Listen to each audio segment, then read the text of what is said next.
Assalamualaikum. Apa khabar semua? Hello guys, how are you?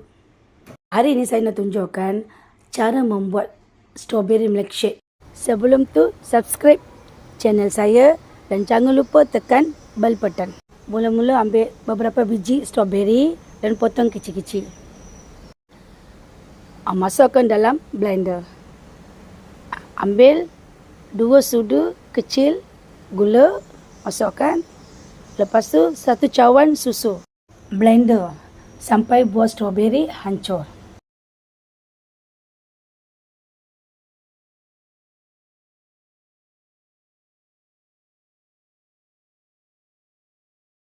Lepas blender, taruh dalam cawan.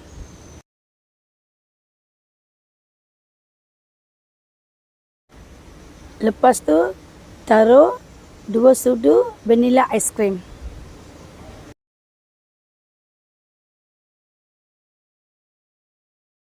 Sudah siap dah strawberry milkshake. Senang kan cara ni, memang senang. Lepas tu decorate lah. Ambil buah strawberry, decorate sesuka hati kita.